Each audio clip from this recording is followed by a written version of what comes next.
Good morning. Yes.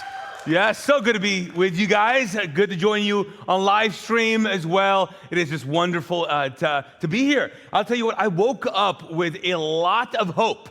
I don't know why, I just woke up with a lot of hope, partly because last night we had our first ever Christmas tree lighting event, extravaganza, and it was awesome. It was wonderful. It was great, and the tree came on, so that was good, right? It lit up. It actually lit up. So it was wonderful. Thanks for coming out. Yep. So if you're a guest here, and I know we have new people all the time, we do these series of conversations. So we're in the middle of a conversation right now called Glow, and so that's what we're going to be talking about. But really quick though, I want to ask you guys a question, especially for those of you who are online as well. Definitely let people know, your hosts know in the chat. Here's the question: do you guys like musicals? You guys like musicals? Right? You like musicals, right? So here's a person that I think should really like musicals that does not like musicals. He is a music guy. It's Sean, Pastor Sean, yes, who leads worship.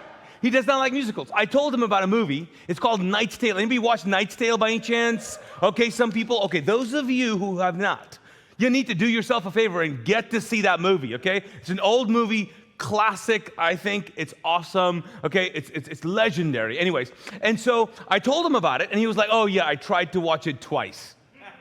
See, I'm like, you know what?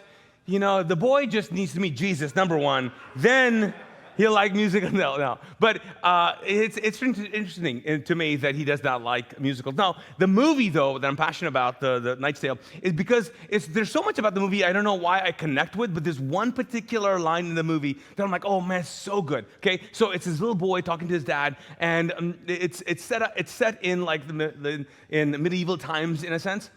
And so this kid looks up to his dad and he says, "Father, is it possible for a man to change his stars?"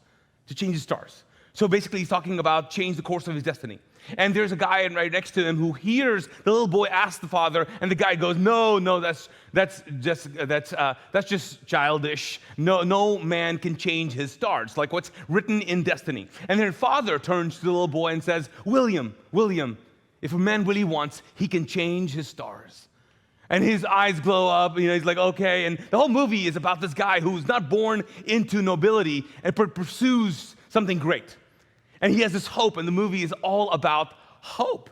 And so that's what I really want to talk about this morning, is hope. What I woke up with, hope. Are you filled with hope this morning? We talk about being a voice of hope. We love that word. We have hope everywhere.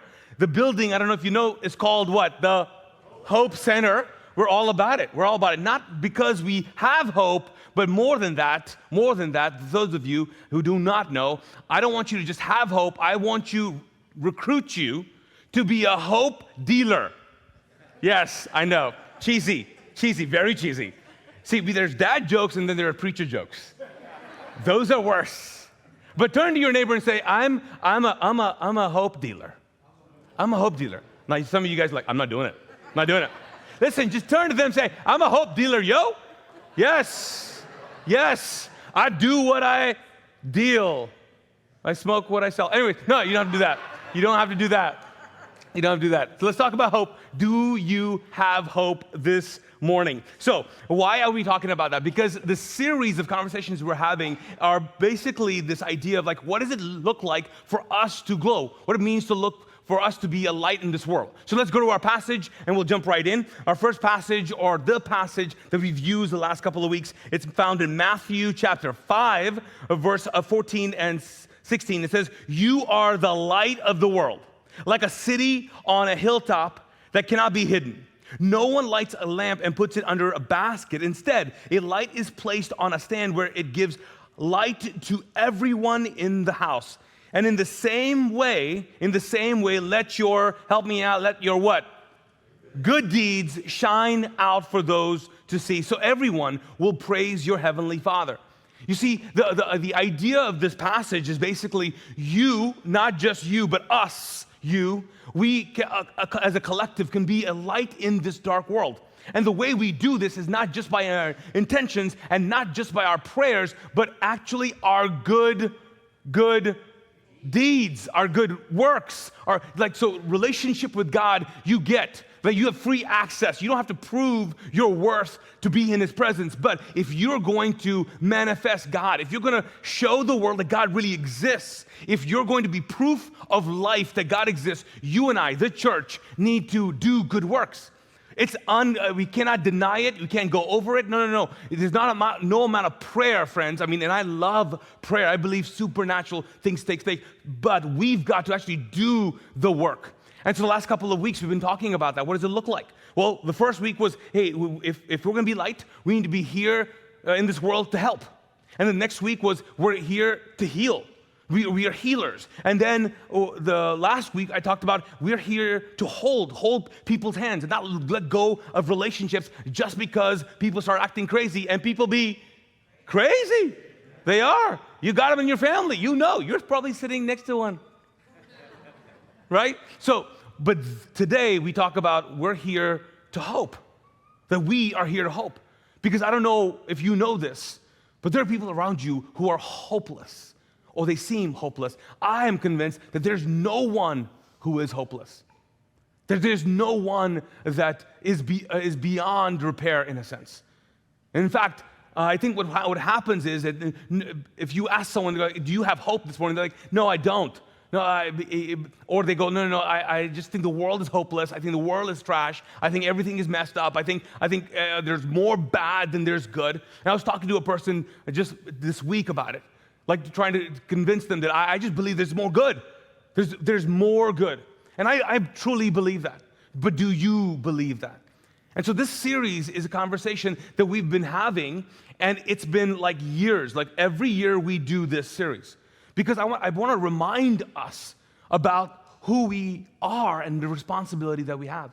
And so if you know, when I kicked off the series, I talked about that we talk about being a light, practically, but then we also connect like a giving part of that, like an offering to it, like a Christmas offering or end-of-year offering. Like for some of you who are thinking as business leaders, you're like, I want to give, like we have end-of-year giving, we got to give money away. Well, we are a great investment. We are, okay? Those of you who are like, you know what, I want to give Christmas offering, I want to give some money away. We had a goal this year to raise $70,000 to do three things. Number one, we wanted to fund all our missions projects, local and global, because we have partners, local and global, that count on us. And so what we decided to do is every year we would just raise the money up front, so going into next year we would never have to go, hey, we don't have enough money coming in, we cannot fulfill our commitments. So what we do is we raise the money this year for next year. And it's the smartest thing we've ever done. And we don't do a lot of smart things, but that was smart. So we said, okay, let's do that. So that's the first goal. The second is for us to end the year in the black. Like we want to end the year in the black, not in the red. And so the 70K will help us do that. And then lastly, we want to hire some next generation people, some kids staff and youth staff. And so I just want to say thank you for those of you who understand this. You've heard this and you've already given. And in fact, like we were trying to raise $70,000. To this point, we brought in about $29,000 or $30,000. So that's about 42%. And so thank you, and we can give it up for whoever, right? Okay. But that is awesome. So we're going to keep on going, and we've got a couple of weeks till the end of the year, and let's hit that 70. I think we can do that. Okay? So thank you for that. Now let's jump into the conversation. So I'm going to take you to an interesting story. And so every week I've talked to you about a Jesus story, a gospel story, and where he illustrates the point that we're trying to kind of study, right? And so what does it look like for us to hope in this world? What does that look like? What does that mean, right? And so I want to jump into a story found in John, and it's a story basically about this incident that takes place where Jesus talks to a woman at the well. Now, those of you who maybe read the Bible or the New Testament, you're like, oh, the woman at the well story, I know that. Okay, so I want to go there, but I need to set it up a little bit, because I think for so many of us, like we've read the Jesus stories, and we've kind of been taught that there's only one way to look at it. And so my goal is, in life, honestly, is always to take the scriptures and go, well, what about this? Well, how about this angle? And did you know in the Middle East? And did you know? Well, let's just look at it in a different light. And so before I go into it, because I'm convinced this story of the woman at the well is all about hope and how we need to be hope. We need to first start off with defining what hope is. Like, what is hope and why is it important? Because for all of us, we think hope is a dream. We think hope is like something like, I'm just kind of, crossing my fingers and just kind of hoping it works. But what is really hope? And so I want to give you kind of a definition in a sense. But I'm going to go to Hebrews first, okay? We're going to get to John, but let's go to Hebrews chapter 11, verse 1. And if you are a Bible reader, you're like, I know that passage, but it's a faith passage. I know, but I think it's a hope passage. So it starts off and it says this, help me out, okay? Let's read this out loud. If you are listening at home, you can read this out loud as well. Join us. It starts off, it says what? Faith shows the reality of what we hope for. It is the evidence of things we cannot see. You cannot see. Hope is the reality of what we hope for. Hope is what activates faith. You see, you don't need faith if you don't have any hope. If you don't have any hope, you don't need faith. You don't need big faith. See, people who have big faith have a bigger hope. There's something inside of them that says there's something invisible that's in the future that I somehow attach my present to, and I'm moving towards it. See, we think faith is for the future. No, faith is for the present. Faith is like we get up and you do it. Like so right now, this morning, you guys got up. Most of you took showers. I don't know. Most of you, okay? You got up. You are here. Turn to your person next to you and say, I'm here. I'm here. Barely, but I'm here. I'm here. You made it. You made it. What did you do? What did you do? That is your faith acting out. You got up and go, I'm going to do this. I don't want to be here, but I'm not going to jump online, but I want to do this. I got to do this. I know. Because some of us, if you have this hope that God's going to talk to you, you jump online. You have this hope that maybe, just maybe, Naeem will say something that makes sense to me. Then I'm going to be here. You see, you're here because you have a hope that's greater, always greater than your faith. Because faith needs to work, but faith is out of a job when there is no hope. It has nothing to do. And so for us, hope as followers of Jesus, as people, as called the church, that is our lifeblood. Because hope is also the one thing that man can ruin humanity. Here, what Proverbs says, Proverbs 13 says, hope defers, makes the heart, help me out, what? What's that word? Sick. But a dream fulfilled is a tree of life. Some of us, we're heartbroken. We're heartbroken. We've been heartbroken for a long time. And the reason is because, man, there was a hope and it was deferred. It was a hope that we have not yet realized. We thought at this season we would be here, but we're not here. We're not even close to here. We're somewhere else. For some of us, it's like, man, I just thought that I would not be, I would be like, have you ever thought this? I would be a better person. Like, I would be stronger. Have you ever thought that? Like, I thought by now, I'd be like out of my insecurities, right? Like I'm in my 40s, okay, almost out of my 40s, and I'm thinking, I think of some things that I struggle with, and I go, Naeem, it's about time, though. You need to get over this. It's about time, right? And then you go, oh man, I'll always deal with this, or I'll always struggle with that. She'll always be like this, or our relationship will always just be whatever it is. Just always be. Hope deferred makes your heart sick. It makes it sick. So what do we do? What do we do? We got to get out of that, because hopelessness ends up leading our lives in a particular way. And so this is where the story of Jesus meeting the woman at the well just comes to life. And so here's this woman, right? Here's this woman, and here's this man, the Messiah, and they're having a conversation. So let's jump in. It's John 4. Verse 4 through 18. And so it says here that now he, Jesus, had to go through Samaria.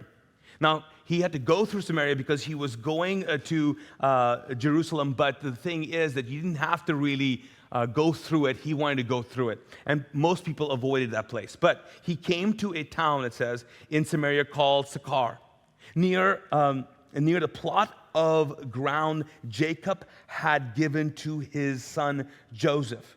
Jacob's well was there, and Jesus, tired as he was from the journey, sat down by the well, and it was about noon. And we'll stop right there. So there's a lot of things going on here. Why is this region one of those places that people wanted to avoid? Why is this such a taboo? It kind of insinuates that in the passage here. Here's why. Because the Babylonian Empire that ravished the Jewish nation. If you read historically what happened to the Jewish nation, the Babylonian Empire, the Babylonian occupation, oppression was the worst, okay? And the reason why it was worse was because Babylonians were pretty much like modern-day Iraq, so they went to like Israel, and then they took all the people that they wanted and exiled them into their own land. So it was not just genocide, but it was like this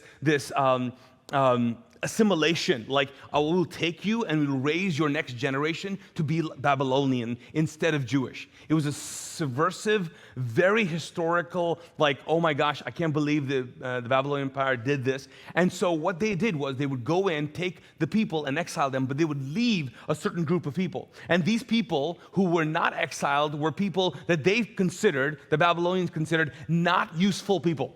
Okay? They were like not the losers, but they were like, oh, we just don't want these people. We want the best of the best of the best, and we'll move them. So the people who got exiled, if you ever read the Bible, it means that these people were special. They had talent in one sense, but those people were the marginalized. They were the people who were not really there. Now, while those people were still in their hometown when all the other people were gone to modern-day Iraq, Babylon, these people started just, generations grew and they intermarried. And when they intermarried, what happened is that they formed a new ethnic group, which were called the Samaritans.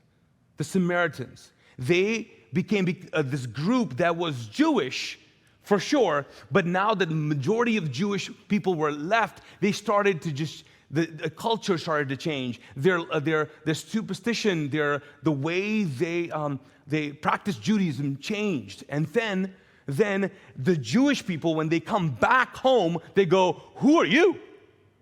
You guys don't look like us anymore. Now these are like, generations have passed. And they're like, and so then the Samaritans, the Sumerians, those people and this town were this ethnic group that most Jewish people said, they're not really Jewish. They're not these people. In fact, Sychar in Hebrew, ancient Hebrew, means drunken. Like, these were the drunken people. So this town used to be historic because before the Babylonians, are you still with me? Before the Babylonians, this town was very significant. This town was, this is where Abraham came and met God. He was like, this is where he settled before he got Canaan. This is where Jacob's well, as in Joseph and Jacob, they had history there. God spoke in this very town to people back before the Samaritan ethnic group was born. And so this was a holy place. This was a very significant place. But the Jewish people were like, no. And so what basically it meant was that if there was all the regions of Jewish people, this town was the people who are hopeless, without hope. And then Jewish rabbis would do this thing that they would now consider them unclean because they're a different ethnic group, they're a mix, so they would avoid the town altogether. So when this Jesus rabbi goes through town, they're like, what are you doing? But he doesn't just go to town. What does he do? He sits down and hangs out there for a little bit, and then he starts talking to a person, right? So it was noontime, and then we jump into the story. It says, when a Samaritan woman came in to draw water, Jesus said to her, will you give me a drink? And his disciples had gone into town to buy food. Now, John says that because he's like, this is a big deal, people. This is a big deal. It's a big deal. So he starts talking to a Samaritan woman, which you're like, okay, well, what's the deal with that? Well, it's a couple of things. Number one, she's a Samaritan woman. Number two, he is a rabbi. Did you know traditionally rabbis would, this is so strange, so strange. Rabbis would not talk to females in public. Some religious sect of rabbis wouldn't even talk to their wives in public. So a rabbi talking to a woman, especially a woman that does not have, unfortunately back in that day, a man right there, would be considered what's going on, what's happening. So she is shocked that the rabbi, is acknowledged her. And then he starts talking to her and says, hey, will you give me water? And if you don't know the story, here's what it says. The Samaritan woman said to him, you are a what? Jew, and I'm a Samaritan woman. Like, she's just clarifying this. You know, I'm Samaritan, right? You know this, right? I mean, I know you're a rabbi and all that, but you are Jew, I'm Samaritan. Why are we even having this conversation? And then she says what? How can you ask me for a drink? For what it says, for Jews did not what? Associate with Samaritans. So this is so interesting, isn't it? So here is Jesus, right? And he wants to interact with this slice of humanity here, right? This woman. And it's so profound to me that you've got this the Jesus who gives rest to the weary is now weary. Like, he's the one who is like, he gives living water to people, but he's thirsty. So it seems like Jesus all of a sudden is like really honing in on his humanity here, like very vulnerable to this person. Like, it seems like that he started the conversation, and the conversation was very much a we're all human, which I think that's profound in itself, that you and I have to understand that when we talk to humanity, and especially those of you who grew up in a church culture, friends, I know church people, and I know pastors, friends of mine who are dear friends, but I'm like, the way you talk, the rest of the world does not talk like that. Have you met people like that? Like, I'm like, you have a church language, and then you have everybody language. Like, there's some things that are happening there. Like, when you talk to some Christians, you think they're superheroes. Or you think that they have bigger faith or whatever, and it sounds strange. But Jesus here, he says, here's what I'm going to illustrate what it means to have hope and be a hopeful person. I'm going to start with being human here. So let's just talk. I'm thirsty too. I'm tired too. It's hot. It's noontime. And then Jesus answered her. He said, if you knew the gift of God and who it is that asks you for a drink, you would ask him, and he would have given you living water.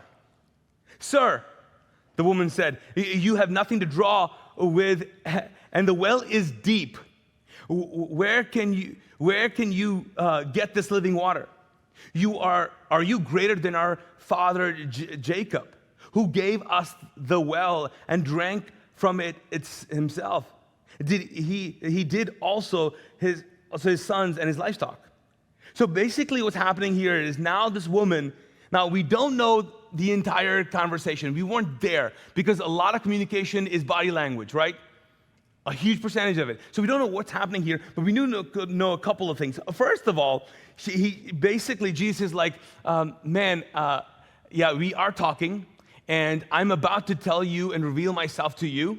I'm just going to give you a hint here, but I'll tell you, when you do find out, you're going to be asking me for a drink. Like, it seems like Jesus in the conversation predicts the future.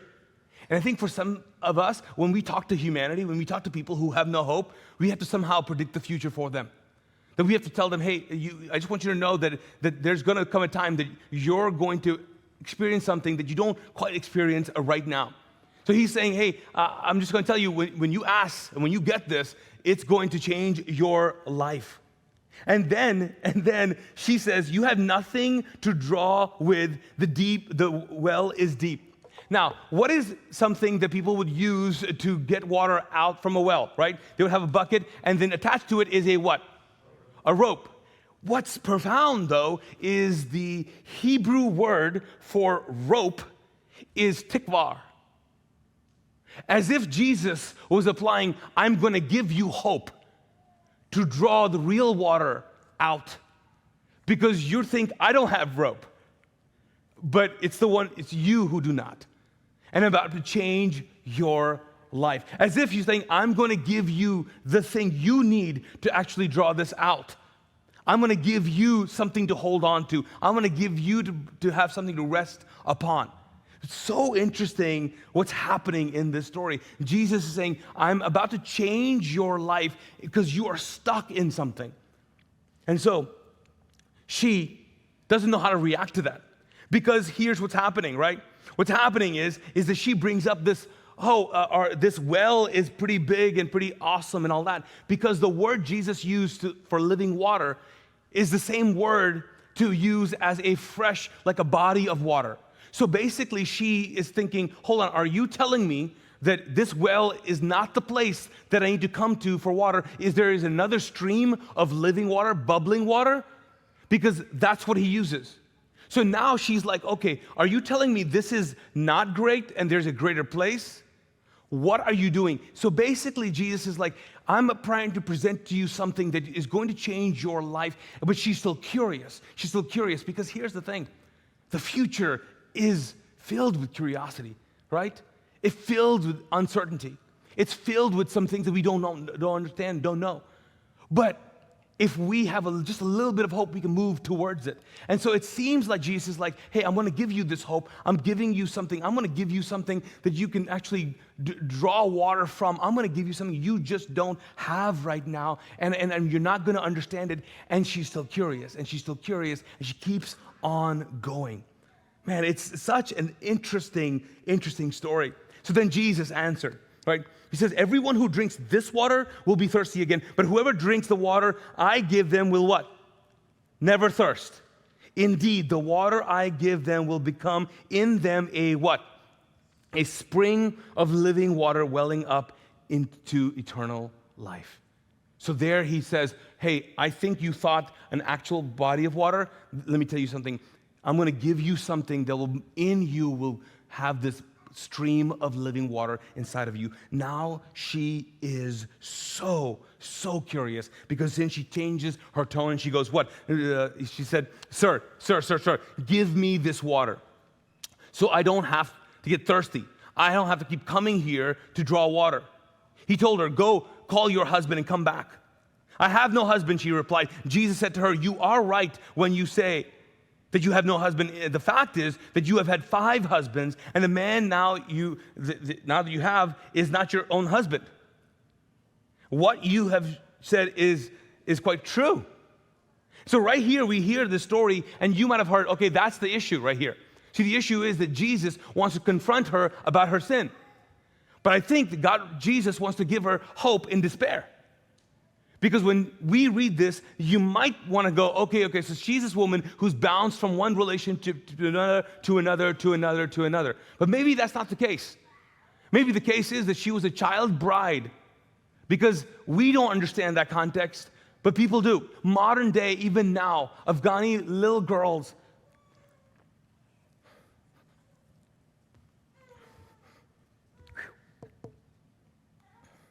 they're like 9 years old.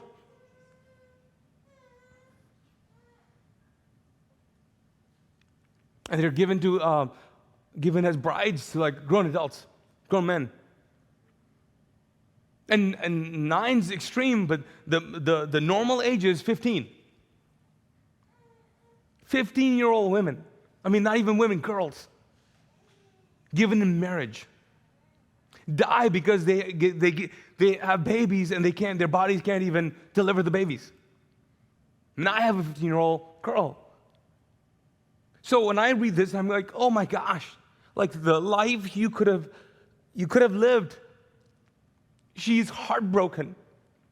Because no little girl gets up and goes, I want to have 5 husbands. I want the idea of a hope that I had growing up, I want it all decimated. And I want to get to a point where I don't want to even think of marriage or family. I've given up on it. So what I'll do is I'll just find a male, because it's a male dominant society, and I'll just figure out how to stay with him because I got to get somewhere in life. And I'll figure it out. And so I'll come by myself, not with other women, at noon, because you don't get water at noon because it's the hottest time. You come in the morning when all the other moms come, and all the other wives come, but she's not a mom and she's not a wife. She's like, I'm gonna come at noon, because I don't wanna hear it, and they're gonna avoid me anyways. And so she comes and she goes, I'm stuck in this pattern of life. And so when Jesus presents this hope to her, he is not saying, you're a terrible person, you need to stop sinning. He's saying, you have believed a lie that you're not important. And that life has told you again and again and again that you're not. But I'm going to come and give you hope. A hope that you need to survive. A hope that breaks you out of this pattern of being hopeless, of being alone, of being walking in, coming in, and just doing your own thing, and you're so alone. And that's why I'm coming to you. That's why I don't care what the rabbis think. I'm not supposed to talk to a woman, not supposed to talk to the Samaritans. I don't care about any of that thing. That is all garbage. I've come for you. I've come for you. And I feel your weariness, and I feel you being tired. And man, I want to give you water. I want to give you a hope that it will break the pattern of life, of the life that you're living right now. That's what I've come to live, to give you. So the story goes on and on and on and on, but let me read you this last passage of the story. It says here, in John chapter 4, verses 39 and 40, it says, many of the Samaritans from the town believed in him. Who is him? Jesus. Because of what? The woman's testimony. He told me everything I ever did. And the better translation is, he told me everything that has happened to me. He knows everything that has happened to me. And so, when the Samaritans came to him, they urged him to stay with them, and he stayed there 2 days. Isn't that profound? Like Jesus comes to her and changes her life, and now people would talk about her, and now she's talking to everyone. It's changed her game plan. It's changed everything about her. Now she's the one testifying to what God is doing, and her story has changed people's life. Man, what would it look like for you and me to step into that? What would it look like for you and I to understand that that is the hope that God is calling us to? What would it look like for us to go, you know what? I know things have been, oh my gosh. I mean, can we just be honest here? I thought 2020 was terrible. 2021 is a whoo-hoo. There are words I want to say, I cannot say. Oh my gosh, right? I'm like, the amount of grief and loss. I mean, some of you guys are having the best year of your life. I don't want to talk to you. But the rest of us, oh my gosh. And you just want to quit praying. You want to quit believing. You want to quit hoping. And for some of you, you've done that, and now you're in a pattern. Here, Jesus is stepping in and going, okay, I want you to understand that you have hope, but also I want you to understand that you need to be this person in the story. Because those of you who are listening, watching here, if you're watching this or listening to it later on, you're listening to this because you have hope. You are not hopeless. You are never without hope. There's something burning inside of you, and all you need to do is just fan that flame of hope in you. And so what I'm hoping is this, and I'm praying towards, is that you and I would go, you know what? We need to, regardless of our lives, regardless of all the things that happen to us, there is something inside of us that we need to fan into flame. And you might think, no, man, it's out. The flame is out. Like I used to be, whoa, it's over. It's over, it's not happening now. If you're listening and watching, it's not over because you're still here. So something can change. Something small, insignificant, that seems to be just out can still make a difference. Case in point, really quick. Great, we had this event last night, but we've also had an event like in the summer, and it was like a movie night, and we had like fire pits and all that, and we were like, oh, this is gonna be great. People came out, we watched the movie. At the end of the night, Pastor Mike, who's in charge of all the logistics, and if at some point in the story, you're going to you just threw him under the bus? Yes, I did. No, okay, because it's hilarious. So at some point, he was cleaning up, and he's the last person to leave. He cleans up, he sets up, he does amazing things. And so he's like, okay, I got to figure out this fire pit situation. So there's a dumpster. I don't know if you guys know this. There's a dumpster. This is the Hope Center. There's a dumpster right back there. It's the dumpster for the entire shopping complex, business park here. It's huge, huge dumpster, okay? And if you don't see it, it's probably because of us that you don't have it anymore. But there's a dumpster there. And so Pastor Mike thought, you know what, the fire's out, it's all good. I'm going to take this and just put just a random, just coals and just wood and just stuff into the dumpster, and everything is good. Okay, so he dumps it, it's all good, it's a little smoke, but that's all good. And we're talking, hanging out, and all of a sudden, there's video online, friends, of this, and I will post it on my Instagram. There is a huge dumpster fire, like mountain of 20 feet, 40 feet. It's just raging. We are running, getting all the stuff that we could get here to shut it off. We called 911. I mean, oh my gosh, 2 trucks came out. They brought the ladder. They were hosing it down, the whole thing, and I couldn't believe it. People are laughing. They're like, oh my gosh, this is awesome. I'm like, no, it's not awesome. It's not awesome, okay? Because it's not contained. And I'm like, so I got to go to Mike, and I'm like, hey man, so what happened here? See, Mike, you're confusing, because that's my job. I do things like this. Right? I do things like that. You don't. That's why you're smart. I do dumb things like that. You know better. You know better. And you're just trying to be like me, apparently, or something. But oh my God, he said, I thought it was out. I thought it was out. I didn't know. I wonder if your hope is like that.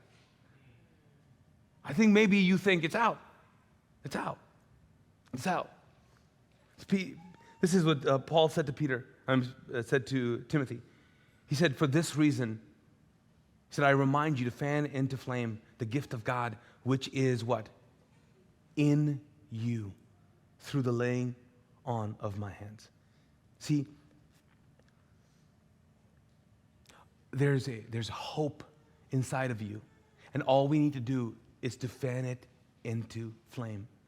And when you and I fan it into flame, you will fan it into faith, and it'll begin to do something. So what would it look like for you and I to do this? What would it look like for you to go, okay, what can I do to fan into flame the hope that's already in me? Because God has put eternity in your hearts. What does it look like for you? To stop all the noise for just a minute and go, I dream of a better future for not just me, but for this person. To stop and have a conversation with someone, look them in the eyes and go, I know you are going through hell right now, but I see it ending. You don't have to, but I see it ending. I know you're in a place that's helpless, but you're not hopeless. I will do something. There's an amazing story that we heard. Chris Miller and Meredith Miller are part of our church, and Chris Miller's co-worker was running a marathon in Afghanistan, which, obviously everybody does, okay? So several years ago, and met a family there, and kept in touch with them, and just recently with the Taliban coming into Afghanistan, they reconnected and realized that it was getting bad for the family. And so he just felt that he needed to do something, and so he was able to rescue them, get them out of Afghanistan, and now they're in St. Louis, Missouri, and mom and 2 little girls, and now has provided a family for them, and now is working towards helping them assimilate, helping them go get into school, and rescuing these 2 little girls. And I just want to tell you, that is being a voice of hope. That is what it means to be a hope dealer in a sense. That's what it means to go, I have this hope, and there are people who are helpless. I can give them some hope. I can go and provide something for them. And so as you hear that story, I'm like, this is awesome. This is great for a person to just go, you know what, maybe I can help. I don't know this family that much, but if we stay connected, maybe I can rescue too. Maybe I can help too. What can you do? Which, by the way, they are raising funds for them because they have to stay here and trying to sustain them. And I mean, I'm so grateful for people who allow refugees in. I was one, and so I'm grateful for that. But if you want to give towards that family because they're trying to raise money for their further education, just info@Mosaic Church. Just email us, and we'll give that information to you, how you can directly give to them. info@mosaicchurch.tv, okay? But let's think about this. What about your life? What about the people around you? Is there some place that you're like going, thinking, oh my gosh, maybe I can help? You see, the best place to help is when you look at a place and you look at people and you go, just because of who they are and the life they're living right now, and maybe their lack of resources, they seem helpless in a sense. Like they just need some help. If you help, you will give them hope. If you just help, you will give them hope. So what does it look like for us to do that? I pray that God would give you like ideas, dreams, visions of what to do and where to go and sit and who to talk to. Because there are people in our lives that seem that no one cares, no one wants to talk to them, and everyone is avoiding them. So I want to do this. I want to pray for us, and then we'll respond together, okay? Let's pray together. Father, I thank you for this conversation, and I pray right now that you would do something unique in this moment. God, in this conversation, God, I pray by the power of your Spirit, you would call to memory people in our lives. God, for some people, I just pray for faces to just kind of pop up. A face shows up in their life and they go, okay, this person. In their mind's eye, God, they think of a conversation. They're prompted. There's a need, there's something, someone right now. God, I know that when we just stop and pause, we don't just stop the present. When we stop and pause, we create the future. We see it.